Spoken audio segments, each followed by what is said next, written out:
نامەی چارلی چاپلن بۆ کچەکەی جیرالدین. کچی خۆم جیرالدین، ڕاستە من لێ دوورم، بەڵام شێوەی شیرینت تاکە یەکچرکەش لێم دوور ناکەوێت. تۆ لەکوێی؟ لە پاریس و لەسەر شانۆشکۆدارەکەی شانزەلیزەیت؟ ئەزانم لەوێت و لەم شەوە بێدەنگەدا گوێم لەی قاعی تەپەی پێتە. ئەڵێن تۆ لەو نمایشە گرنگەدا ڕۆڵی کچە جوانەکەی و فەرمانڕەوایە دەبینیت کە سەرکردەی تەتەرەکان بەدیلی گرتوویتی.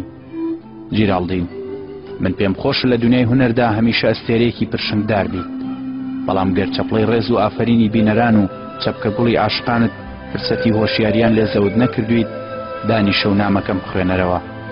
من باوکی تۆم، ئیمڕۆ نۆرەی تۆیە. چەپڵەی ئافرین ناو بەناو بتبەنە ئاسمان، بەڵام جار بەجارێکیش بگەڕێوە سەر زەوی و ژیانی خەڵکی ببینە، ژیانی ئەو کەسانەی کە بەسکی برسی و بە دنیایەک خەم و مەراقەوە کاری هونەری خۆیان ئەنجام دەدەن. من خۆمێکێک بووم لەوان، تۆ باش من ناناسی. کە مناڵ بوویت هەموو شەوێک چیرۆکێکم بۆ دەگەڕایتەوە، بەڵام هەرگیز باسی ئازارەکانم بۆ نەکردوویت. ئازاریش چیرۆکێکی ناخۆش نییە، چیرۆکی ئەو لێبوو کە برسەیە کە لە پیسترین شانۆکانی لەندەندا گۆرانی دەوت و خەڵکی خێریان پێدەکرد. چیرۆکی منە. من دەردی برسێتیم بینیوە، مەینەتی و کوێرەوەری زۆرم بەسەر هاتووە. لە هەمووشی گرنگتر ئەو لێبوو کە گەڕۆکە بووم کە ئۆقیانوسێک شانازی و گەورەی لە دڵمدا شەپۆلی دەدا و خێر و ساقەی پڕ لە سوکایەتی هەرگیز نەیان بەزاندوم. من هێشتا زیندوم و جوان نییە مرۆڤ پێش مردنی هیچی لەسەر بوترێ.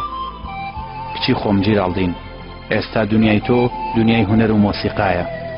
نیوە شەو کاتێ لە هۆڵەشکۆدارەکەی شانزیلیزێ دێیتە دەرێ، دەوڵەمەندە زمان لووسەکان فەرامۆش بکە و گفتوگۆی دۆستانە لەگەڵ شۆفێری ئەو تەکسیانە دامەزرێنە کە دگەڕێنێتەوە بۆ ماڵەوە. هەواڵی ژنەکەی ببرسە و ئەگەر زانیت مناڵەکەی بێجلوبەرگە بەنیهێنی بڕێپارە بخەرە گیرفانیەوە. من نوێنەرەکەی خۆم لە پاریس ڕاستپاردووە بێ سێود و ئەو مەسرەفانە بکات، بەڵام بۆ خەرجیەکانی ترت ئەبێ وەستم بۆ بنێری. کچی خۆم جیرالدین، جاروبار بە سواری پاس لە ناو شاردا بگەڕێ و تەماشای خەڵکی بکە، سەیری بێوەژنان و مناڵە هەتیوەکان بکە، هەر هیچ نەبێ ڕۆژی یەک جار بڵێ منی ژێکێکم لەوان، چونکە بەڕاستی وایە هیچت لەوان زیاتر نییە. هونەر پێشەوەی باڵ بە مرۆڤ ببەخشێ قاچەکانی دەشکێنێ.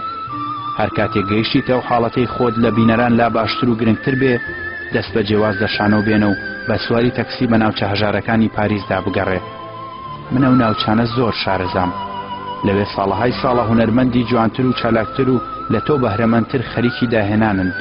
گوناحیان چییە کە وە کۆڵەکەی شانزیلیزێ پرۆجێکتەری لێ نییە؟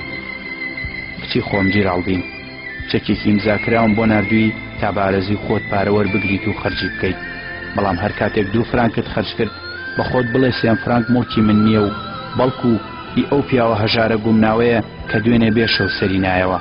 پێویست بەوەش ناکا بە دوایدا بگەڕێیت، چونکە لە هەموو شوێنێک خەڵکی هەژار و لێ قەوماو هەن. من کە باسی پارە و پوولت بۆ دەکەم لەبەرەوەیە کە ئەزانم پارە چ شەیتانێکە. ماوەیەکی دوور و درێژ لە سێرکا ژیاوم، هەمیشە دڵم لەلای ئەو تەنافبازانە بوو کە بەسەر پەتێکی باریک و ناسکدا دەڕۆیشتن. ئەمود ئێستا ناتاوێکی تر ئەکەونە خوارێ، بەڵام کچی خۆم ئەوانەی بەسەر زەویدا ئەڕۆن لە تەنافبازەکان زیاتر دەکەونە خوارێ. کچی خۆم، باوکت قسەت لەگەڵ دەکات، ڕەنگە لە شەوێکی تاریکا پارچە ئەڵماسێکی گران فریوت بدا و وەک تەنافبازێکی بەدبەخت سەرنگون بیت. فریوی نەجیب زادە هیچ و کوچەکان نەخۆی، ئەگی ناکەویتە خوارەوە. دڵبەزێڕ و پارە مەدە، گەورەترین ئەڵماسی جیهان خۆرە خۆر کە خۆشبەختانە بۆ هەمومانە درەوشێتەوە. ئەگەر ڕۆژێک دڵتدا بە پیاوێک بە تەواوی خۆشت بیە و دڵسۆز بە و خۆشەویستی و دڵسۆزیت بەرامبەری بکە بە ئەرکی سەرشانت. بەدایکتم وتووە لەو بارەوە نامەت بۆ بنووسێت، چونکە ئەو لە من زیاتر خۆشەویستی تێدەگات. ئەو کەسەی باوبەشی ژیانی خۆت هەڵی دەبژێریت ئەبێ کەسێک بێت ڕۆحی خۆیت بۆ ڕوون بکاتەوە. قسەم زۆر ماوە بۆتی بکەم، بەڵام بەم ڕستەیە کۆتایی بە نامەکەم دێنم. مرۆڤ بەو دڵپاک و خاوەن ویژدان، چونکە مرۆڤ سوال بکات و برسی و ڕوت و ڕەجاڵ بێ لەوە باشترە بێبەزەی و نەفس نزم بێت. چارلی چاپلن، شەو، سویسرا، 1963.